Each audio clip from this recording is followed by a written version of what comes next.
ஞான சித்தி விநாயகமூர்த்தி கி ஜெய். ஞானானந்த சத்குரு மகாராஜ் கி ஜெய். ஹரஹர நம பார்வதி பதயே. ஹரஹர மகாதேவா. ஆதிபராசக்தி ஜெகன்மாதா கி ஜெய். அனைவருக்கும் விஜயதசமி நன்னாள் வாழ்த்துக்கள். ஐகிரி நந்தினி நந்திதமேதினி விஸ்வவினோதினி நந்தனுதே गिरिवरविंध्य शिरोदिनि वासिनि विष्णुविलासिनि जिष्णुनुदे भगवति हे शितिकण्डकुटुम्बिनि भूरि कुटुम्बिनि भूरि कृते जय जय हे महिषासुरमर्धिनि रम्यकपर्धिनि शैलसुदे जय जय हे महिषासुरमर्धिनि ரம்யகபர்தினி சைலசுதே. ஆதிபராசக்தி ஜெகன்மாதா கி ஜெய். வெற்றி திருநாள் அப்படிங்கிற ஒரு திருநாள் நம்மளுடைய சனாதன தர்மத்தில் கொண்டாடப்படுறது அப்படின்னா அது நவராத்திரியுடைய 9 நாள்களும் முடிந்து அடுத்தாவது 10வது திருநாளான விஜயதசமி அப்படிங்கிற அந்த நன்னாள் வெற்றி திருநாளாக கொண்டாடப்படுறது. அம்பிகை 9 நாள் யுத்தம் செய்து பண்டாசுரனை அந்த 10வது நாள் வதம் செய்தாள் அப்படின்னும் சொல்லப்படுறது. 9 நாள் யுத்தம் மகிஷாசுரனுடன் நடந்து மகிஷாசுர மர்தினியான துர்கை மகிஷாசுரனை வதம் செய்து வெற்றி பெற்ற நாள் இந்த விஜயதசமி அப்படின்னு சொல்லப்படுறது. அதனால தான் இன்றைக்கி மகிஷாசுர மர்தினியுடைய ஸ்லோகத்தை எடுத்துட்டோம். जय जय हे महिषासुरमर्धिनि रम्यकपर्धिनि शैलसुदे. ரம்யகபர்தினி சைலசுதே, மலைமகளே ஜெயம், ஜெயமுண்டாகட்டும் உனக்கு. அப்படின்னா எதுக்கு ஜெயம் அப்படின்னா தீமையெல்லாம் ஒழிந்து உலக மக்களுக்கு நன்மை ஏற்படுறதுக்காக, தேவர்களுக்கெல்லாம் நன்மை ஏற்படுறதுக்காக, முனிவர்களுக்கெல்லாம் நன்மை ஏற்படுறதுக்காக, வேதநெறிப்படி வாழும் சாஸ்திரப்படி வாழும் தர்மத்தைப்படி அனுஷ்டித்து வாழும் பக்தர்களையெல்லாம் காப்பதற்காக அம்பிகையே அவதாரம் பண்ணி வந்தா, துர்காம்பிகையாக வந்தாள். அந்த மகிஷாசுரன் என்ன வேண்டின்டான் அப்படின்னா ஆச்சரியமாக இருக்கும். ஏன்னா அதுக்கு முன்னாடி இருந்த ராட்சசர்கள்லாம் அசுரர்கள்லாம் என்னென்ன வேண்டின்டா அப்படிங்கிறது அவனுக்கு தெரிஞ்சு போச்சு. அதனால் அவன் தான் ஒரு பெண்ணை எளிதாக ஜெயிச்சுடலாம் அப்படின்னு, பெண் தன்னை ஜெயிக்க முடியாது அப்படிங்கிறதுனால ஒரு பெண்ணால் மட்டும் எனக்கு மரணம் ஏற்படட்டும் அப்படின்னு பிரம்மாட்ட வேண்டின்னு இருக்கான். பிரம்மா சொன்னார், மரணம் ஏற்படாமல் இருக்கணும் அப்படிங்கிறத நீ ஜாக்கிரதையாக கேட்டு வாங்கிட்ட, அதனால் ஒரு பெண்ணால் உனக்கு மரணம் ஏற்படும். அந்த பெண் யார்? பெண் என்னை ஜெயிச்சிட முடியுமா அப்படிங்கிற ஒரு அகங்காரம் அவனுக்கு இருந்தது. இந்த பெண் அப்படிங்கிறது யார் அப்படின்னா, ஒரு ஆண் குடும்பத் தலைவன்னா அந்த பெண் குடும்பத் தலைவி. அந்த பெண்ணுடைய ஒரு திறமையால் தான் அந்த ஒரு நல்ல குடும்பமே அமையிறது, நல்ல ஒரு வாழ்வு அமையிறது. அந்த பல குடும்பங்கள் சிறப்பாக இருக்கிறதுக்கு காரணம் அந்த பெண்கள் தான். அவர்களே தியாக உணர்வு உடையவர்கள். அவர்களே மனசில் ஒரு திறன், அதாவது ஒரு தைரியத்தோடு எல்லாத்தையும் சாதிக்கிற ஒரு பெண் இருந்து அந்த குடும்பத்தை நல்ல நிலைக்கு கொண்டு போகிறா. அதுபோல் அந்த பெண்களால் எதையும் சாதிக்க முடியும். அப்படி யாராலையும் ஜெயிக்க முடியாத மகிஷாசுரனை அந்த பெண் உருவம் கொண்ட சக்தியான துர்காம்பிகை வதம் பண்ண நாள் இந்த விஜயதசமி. ஜெயம் அப்படின்னா என்ன அப்படின்னா வெற்றி. விஜயம் அப்படின்னா என்ன அப்படின்னா எப்பொழுதும் வெற்றி. விஜயலக்ஷ்மின்னு பேர் அப்படின்னா என்ன, எப்பொழுதும் வெற்றி திருமகளான அம்பிகை அப்படின்னு பேர். அப்படியாப்பட்ட துர்காம்பிகை வெற்றி பெற்ற நாள், மகிஷாசுரனை வதம் செய்து வெற்றி கொண்ட நாள் இந்த விஜயதசமி. அது என்றைக்கு வர்றது அப்படின்னா சரஸ்வதி பூஜைக்கு மறுநாள் கொண்டாடப்படுறது. அந்த நன்னாளுக்கு ஒரே நாள் தான். ஆனால் இந்த புராணத்துப்படி, தேவி பாகவதத்துப்படி விஜயதசமி அன்னைக்கு மகிஷாசுர மர்தினி வதம் பண்ணாள். அதனால் அவளுக்கு மகிஷாசுர மர்தினின்னு பேர். மகிஷாசுரனை கொன்றதுனால அவளுக்கு பேர் என்ன அப்படின்னா மகிஷாசுர மர்தினி. இன்றைக்கும் சிவாலயங்களில் கோஷ்டங்களில் நீ போய் பார்த்தேன்னா மகிஷ ரூபம், அதாவது எருமை மாட்டு தலை மேலே திருவடியை வைத்து கொண்டு துர்கா தேவியானவள் விஷ்ணு துர்க்கையாக சங்கு சக்கரம் தாங்கிய கரத்தோடு நின்று கொண்டிருப்பாள் வடக்கு நோக்கி. அப்படி வடக்கு நோக்கி நிற்கிற அந்த துர்க்கை அம்பிகையுடைய திருவடிக்கு கீழே அந்த மகிஷனுடைய தலை இருக்கும், மகிஷாசுரனுடைய தலை இருக்கும். அப்படி தேவி பாகவதம் இந்த பெருமையை அப்படி சொல்கிற இந்த நாளுடைய பெருமையை. ராமாயணத்தில் வர்ற சில ராமாயணங்களில் பல ராமாயணங்கள் சொல்லப்படுறது. வால்மீகி ராமாயணம், கம்பராமாயணம் தவிர பல மொழிகளில் ராமாயணம் எழுதப்பட்டது. ராமாயணத்தில் உபகதைகள்லாம் நிறையா இருக்குது. அதுபடி பார்க்குற போது ராமன் ராவணனை வதம் செய்து வெற்றி கொண்ட நாள் இந்த விஜயதசமி அப்படின்னு சொல்லப்பட்டது. ஒரே நாளுக்கு நிறைய சிக்னிஃபிகன்ஸ். அப்புறம் என்ன அப்படின்னா, 2 நூல்கள் இதிகாசம்னு சொல்லப்படுது. ஒன்று ராமாயணம், இன்னொன்று மகாபாரதம். அதாவது அந்த நேரத்தில் அப்பொழுது இருந்தவர் அந்த சம்பவங்களை எழுதினது, அதுதான் இதிகாசம். அப்படிங்கிறதுனால 2 நூல்களுக்கு சிறப்பு. ஒன்று வால்மீகி எழுதின ராமாயணம், இன்னொன்று வியாசர் எழுதிய மகாபாரதம். இந்த மகாபாரதத்தில் இந்த விஜயதசமியோட பெருமையும் சொல்லப்படுறது. எப்படி அப்படின்னா, மகாபாரதத்தில் சூது விளையாடி ராஜ்யத்தை எல்லாம் தோற்ற பாண்டவர்களுக்கு கொடுக்கப்பட்ட கட்டளை என்ன அப்படின்னா, 12 ஆண்டுகள் வனவாசம். வனவாசம்னா காட்டில் இருக்கணும். அப்புறம் 1 வருஷம் என்ன அப்படின்னா அஜ்ஞாதவாசம் அப்படின்னு சொல்லப்படுற, யார் கண்ணிலும் படாமல் இருக்கணும். யாராவது ஒருத்தர் கண்ணில் பட்டால் மீண்டும் 12 ஆண்டுகள் வனவாசம் பண்ணணும். அப்புறம் 1 வருடம் அஜ்ஞாதவாசம். அப்படி திருதராஷ்டிரனுடைய புத்திரனான துரியோதனனுடைய அந்த சதி எப்படியா இருந்தது அப்படின்னா, இவாளெல்லாம் காட்டுக்கு அனுப்பிச்சி விடணும். அந்த 1 வருஷத்துக்குள்ளே அந்த 12 வருடம் முடிந்து அந்த அஜ்ஞாதவாசம் காலத்தில் இவள் எங்கே இருக்கான்னு தேடி பார்த்து அவளை பிடிச்சிட்டோம்னா மறுபடியும் 12 வருஷம் காட்டில் தான் இருக்கணும். அதுக்கு தர்ம புத்திரர் ஒத்துண்டார், யுதிஷ்டர் ஒத்துண்டார். ஆனால் இவாளுக்கு அந்த ஜெயத்தை கொடுத்தது யார் அப்படின்னா, இவா யாருக்கு துணைவர், இவா யாருக்கு தோழனாக இருக்கா அப்படின்னா, சாட்சாத் கிருஷ்ண பரமாத்மா இவாளுக்கு துணையவராக இருக்கார். இவா எல்லாருக்கும் பஞ்ச பாண்டவர்களுக்கும் திரௌபதிக்கும் கூடவே இருந்து அனுகிரகம் பண்ணுற கிருஷ்ண பரமாத்மாவுக்கு தெரியும் எப்படி அஜ்ஞாத வாசத்தில் இருக்கணும் அப்படின்னு. அவருடைய அதாவது ஆலோசனைப்படி யாருக்கும் தெரியாமல் இருந்த காலத்தில் இவாள்கிட்ட எல்லாம் திவ்ய அஸ்திரங்கள் ஆயுதங்கள்லாம் உண்டு. காண்டீபம் அப்படிங்கிற வில்லு அர்ஜுனன் தாங்கியிருக்கான். பீமன் அவனுடைய கதை, அந்த கதை எப்படியாப்பட்டது அப்படின்னா, அந்த கதைக்கு அவ்வளவு பராக்கிரமம் உண்டு. அந்த கதையை வச்சு அடித்தா ஒரு 1000 யானைகள் எல்லாம் விழுந்துருமா, அவ்வளவு பலம் வாய்ந்தது அந்த கதை. இந்த கதை சண்டையெல்லாம் அவர் கற்றுண்டது அவருடைய குருநாதர்கிட்ட. அப்படி அவர் கதை, இவனுடைய வில்லு, அர்ஜுனனுடைய வில்லு, அவருடைய திவ்ய அஸ்திரங்கள், இதையெல்லாம் வெளியில் தெரிஞ்சிருத்துனா அவள் இருக்கிற இடம் தெரிஞ்சு போயிடும். அதெல்லாம் ஒரு இடத்துல ஒழிச்சு வைக்கணும்.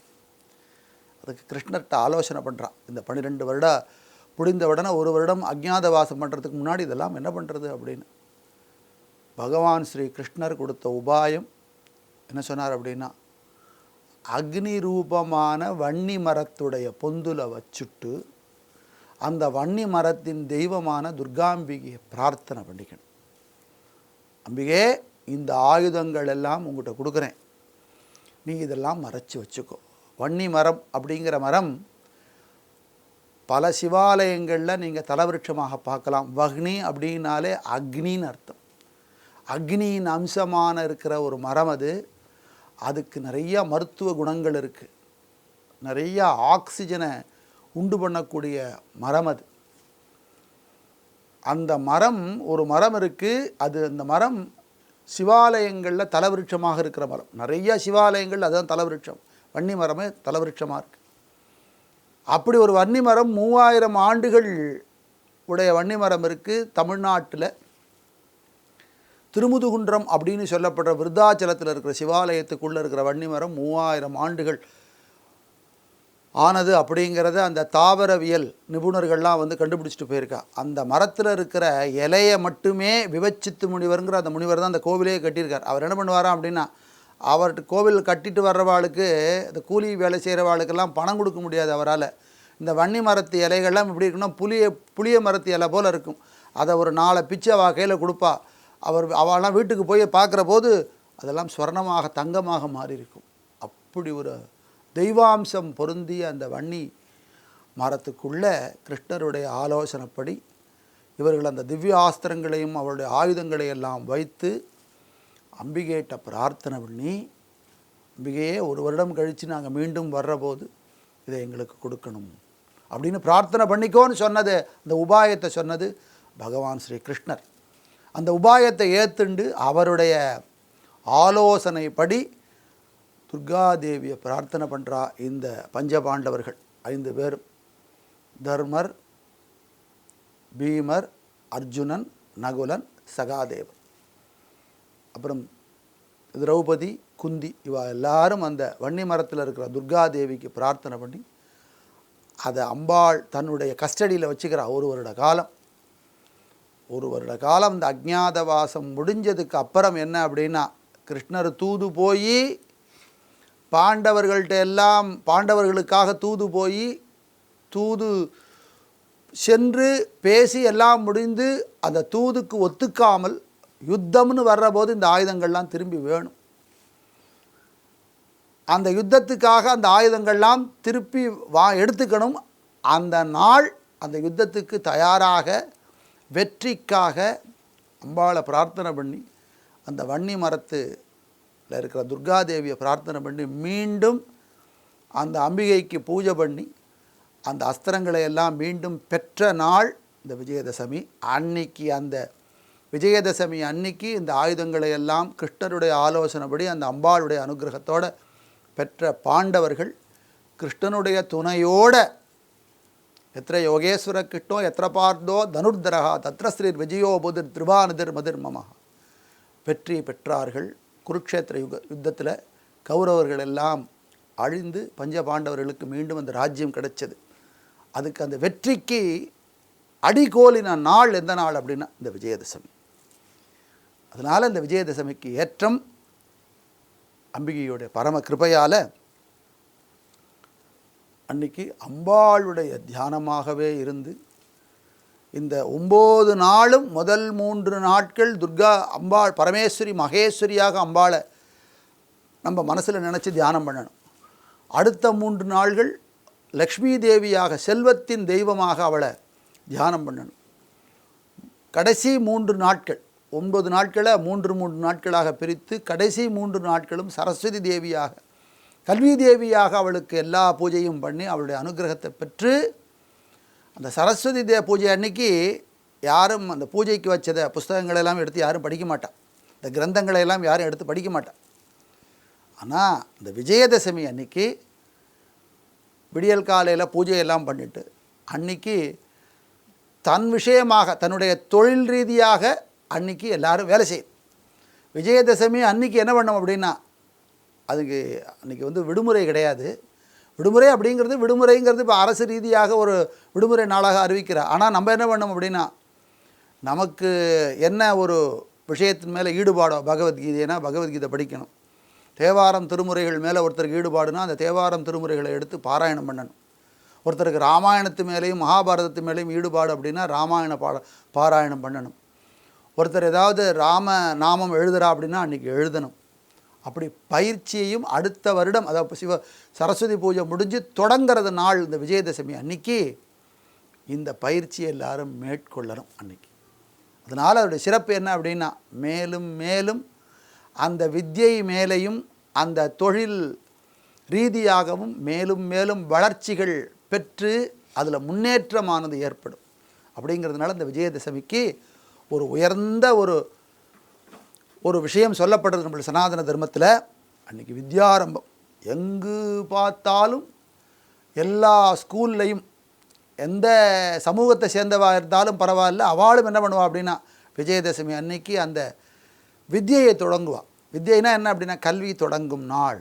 குழந்தைக்கு கூட்டிகிட்டு போய் ஸ்கூலில் கூட்டிகிட்டு போய் அன்றைக்கி வித்யாரம்பம் செய்து அது நெல்லிலேயோ அரிசியிலேயோ ஹரி ஓம் அப்படின்னு சொல்லி எழுதி அன்றைக்கி அந்த வித்தியையை குழந்தைக்கு எழுத்து பயிற்சி படிக்கிற பயிற்சி எல்லாம் தொடர்விக்கிற நாளாகும் இந்த விஜயதசமி இருக்குது. எழுத்தறிவித்தவன் இறைவனாவான். அப்படி எழுத்து அப்புறம் என்ன அப்படின்னா எண்ணும் எழுத்தும், இந்த இரண்டுமே என்ன அப்படின்னா ரெண்டும் கண்ணனத்தகும். அந்த ரெண்டையும் தொடங்குற நாள் என்ன அப்படின்னா அந்த வித்தியை தொடங்குற நாள் இந்த விஜயதசமி அன்னைக்கு. அப்படி பயிற்சிகள் தொடங்கும் நன்னாளாக இருக்கிற நாள் அது. அந்த நன்னாளில் சக்தி தேவியான அம்பிகை துர்காதேவியை பிரார்த்தனை பண்ணி, துர்கைங்கிற பேர் என்ன அப்படின்னா வெல்ல முடியாதவள், யாராலையும் வெல்ல முடியாதவளை தியானம் பண்ணி என்னென்ன வச்சுட்டுருக்கா அப்படின்னா ஆயுதங்களாக வச்சுட்டுருக்கா எல்லாம் கையில். திருசூலம், ஆழி என்னும் சக்கரம், வாள், பாசம், கேடயம், பரசு, சங்கு, அங்குசம் இதெல்லாம் கையில் வச்சுட்டுருக்கா. அதில் வச்சுட்டு யார் அப்படின்னா அவள் கையில் வச்சுட்டுருக்கிற வெற்றி தெய்வமான துர்காதேவி. துர்காதேவியையும் அம்பிகையும் அவளையே தன்னுடைய இஷ்ட தெய்வமாக பிரார்த்தனை பண்ணி தன்னுடைய மாளிகைகளெல்லாம் பிரதிஷ்டை பண்ணி ராஜாக்கள்லாம் அன்றைக்கி வழிபட்டிருக்கா. எதுக்கு அப்படின்னா பகைவர்களை ஜெயிக்கிறதுக்கு இந்த துர்காதேவியுடைய வெற்றி தெய்வமான துர்கையுடைய அனுகிரகம் வேணும் அப்படிங்கிறதுனால. துர்தரன், துன்முகன், தூம்ரலோச்சனன் அப்படிங்கிற இந்த தளபதிகள்லாம் இருந்தாளாம் மகிஷாசுரனுக்கு. அவளையெல்லாம் ஜெயிச்சா. அப்படி தீமைகளையெல்லாம் அழித்து மகிஷாசுரனை வதம் பண்ணி தேவர்களுக்கு அனுகிரகம் பண்ண நாள் இந்த விஜயதசமி. இதை பற்றி தேவி பாகவதத்தில் சக்தி படைத்தவளான துர்காதேவியுடைய பெருமையை சொல்கிற மாதிரி நிறைய விஷயங்கள் எல்லாம் சொல்லப்படுறது. அப்படி அவளுடைய கிருபையை கொண்டு தான் வெற்றி அப்படிங்கிறத பெற முடியும். அப்படிங்கிறதுனாலேயோ என்னமோ ராஜாக்கள் எல்லாம் அவளுடைய இஷ்ட தெய்வமாக அம்பிகையே பிரார்த்தனை பண்ணி அவளுடைய அனுகிரகத்தை பெற்றார்கள் அப்படிங்கிறத இன்றைக்கி நம்ம பார்க்குறோம். எங்கே அப்படின்னா பட்டீச்சரம் அப்படிங்கிற தலத்தில் வடக்கு முகமாக அந்த கோவில் வளாகத்தில் கோவில் கொண்டு இருக்கிற துர்காதேவி இதற்கு முன்னாடி எங்கே இருந்தா அப்படின்னா சோழராஜாவுடைய ஒரு கோட்டையில் காவல் தெய்வமாக இருந்தாள். காவல் தெய்வமாக கொற்றவை சொல்லப்பட்டது காளி. இவ கையில் எப்படி இருக்குன்னா இவா துர்காம்பிகையாக இருந்து அனுகிரகம் பண்ணுறா. அப்படியாப்பட்ட துர்காதேவியோட அனுகிரகத்தை எல்லோரும் பெற்று வெற்றியை தொடங்குகிற நாளாக அன்றைக்கி ஆகி அத்தனை வித்தைகளும் அன்றைக்கி ஆரம்பிக்கணும். அதனால தான் என்ன அப்படின்னா அந்த ஆயுதங்களை எல்லாம் அந்த அம்பிகையை பூஜை பண்ணி இந்த பாண்டவர்கள் பெற்ற நன்னாள் அப்படிங்கிறதுனால அவா செய்கிற தொழிலில் வச்சு யூஸ் பண்ணுற அந்த ஆயுதங்கள், அந்த டூல்ஸ் அப்படின்னு சொல்கிறோம் இல்லையா, அதையெல்லாம் வைத்து இந்த ஆயுத பூஜையாகவும் அன்றைக்கி பூஜை பண்ணப்படுறது. அதையெல்லாம் நம்மளுடைய எது அப்படின்னா தொழிலையே தெய்வமாகவே நாம் அதை எடுத்துக்கொள்ளணும். செய்யும் தொழிலே தெய்வம். அதுதான் அதோடைய கான்செப்ட். என்ன அப்படின்னா செய்யும் தொழில் தெய்வம். அந்த செய்யும் தொழிலே தெய்வம் அப்படிங்கிறத சொல்கிறது தான் இந்த நவராத்திரியோட 9 நாட்கள் அந்த பூஜையும் விஜயதசமி அன்னைக்கு அது பூர்த்தியாகி அந்த வித்தையெல்லாம் தொடங்கிறதுக்கு அந்த அம்பிகையோடைய அனுகிரகத்தை பெறுற அந்த ஒரு நன்னாள். அதோடைய தாத்பரியம் என்ன அப்படின்னா செய்யும் தொழிலே தெய்வம். அப்படி இந்த தொழிலையே தெய்வமாக கொண்டு அந்த தொழிலை சிரத்தையாக செய்கிறவாளுக்கு சகலவிதமான வெற்றியும் பேரும் புகழும் பெருமையும் அந்த தேவியோடைய அனுகிரகத்தினால அத்தனை பேருக்கும் கிடைக்கும். உலகம் இயங்கணும். இதெல்லாம் இந்த விஷயங்கள் எல்லாம் என்ன அப்படின்னா கல்வி, செல்வம், வீரம், இந்த 3 பற்றி 3 சக்திகளையும் பற்றி பேசப்படுறது. அதாவது லக்ஷ்மி, சரஸ்வதி, துர்கா, இந்த 3 பேரையும் பற்றி பேசப்படுறது. எதனால் அப்படின்னா உலகமானது இந்த 3 சக்திகளால் இயங்கிறது. கல்விங்கிற ஞானம், செல்வம் அவசியம் வேணும், ஞானம் வேண்டும். அந்த செல்வத்தை அடையிறதுக்கு அந்த ஞானம், அந்த ஞானத்தை கொண்டு பெறும் செல்வம், அந்த ஞானமும் செல்வமும் பெற்று அது மட்டும் இருக்கக்கூடாது, வீரமும் இருக்கணும், தற்காப்புக்கு வீரமும் இருக்கணும். அப்படிங்கிறதுக்காக அந்த பாதுகாப்பு எப்படின்னா அந்த வீரத்துடைய அடையாளமாக இருக்கிற போது எதிரியானவன் என்ன பண்ணுவான் அப்படின்னு தயங்குவான்.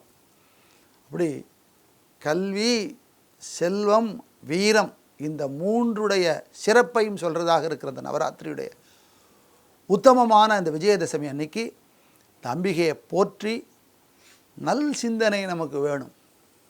என்ன அப்படின்னா கான்செப்ட் என்ன அப்படின்னா நல்ல சிந்தனை நமக்கு வேணும். நல்ல சிந்தனை போற்றப்பட வேண்டும். தீயவை எல்லாம் அப்போ போயிடும், நம்மளை விட்டே போயிடும். அப்படி நல் சிந்தனையோடு நாம் வாழ்ந்து எல்லோரும் நன்றாயிருக்க வேண்டும். இதற்கு ஈசன் கணேசன் அருளல் வேண்டும். எல்லோரும் ஒன்றாயிருக்க வேண்டும். இதற்கு ஈசன் கிரீசன் அருளல் வேண்டும். மந்தஸ்மித முகாம்போஜம் மகனீய குணார்ணவம் மதுரா பாஷினம் சாந்தம் சர்வபூத தயாபரம் பக்தவாத்சல்ய ஜலதிம் பரமானந்த விக்கிரகம் ஞானானந்தம் பிரபன்னோஸ்மி நிர்மல ஞான சித்தையே ஞானானந்தம் ஞானானந்தம் ஞானானந்தம்.